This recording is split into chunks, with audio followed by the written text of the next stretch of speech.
Takže ahoj, vítej na mém kanále. Já jsem Netroxík, přičemž toto je moje první video, takže zde budu jenom o sobě mluvit a nebudu nic hrát. Budou zde vycházet videa jako draft, jak se zlepšit v Brawl Stars a taky meta tier list, což dělá třeba Spen LC. Tak, tady toto je můj Brawl Stars účet. Tuto sezónu jsem dal Masters 2.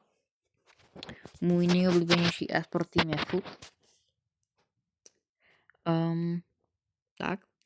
Měl jsem taky účet z roku 2019, ale ten jsem měl na starém mobilu, takže ten už jsem nerecovernu. Takže teďka už mám 3 roky nový účet.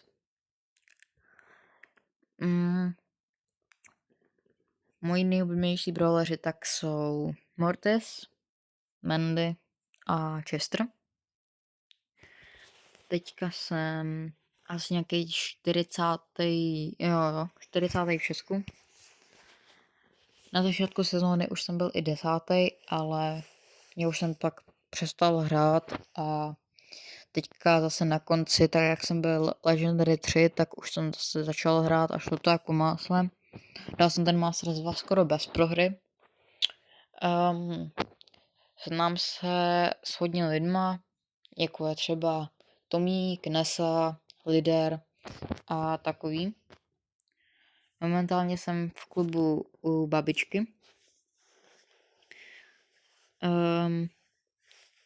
Moji nejoblíbenější e-sport hráči jsou třeba Gesty, Angel Boy, Joker a taky Drake.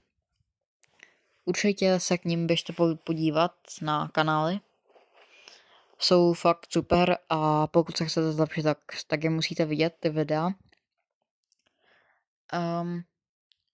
Tak a z jakože této Brawl Stars scény české, tak moji nejoblíbenější e-sport hráči tak jsou Matis a Salty. Také mám rád Auru neboli princeznu a Piku. A toto je asi všechno, co bych o sobě zatím řekl. Děkuju za sledování a vidíme se u dalšího videa.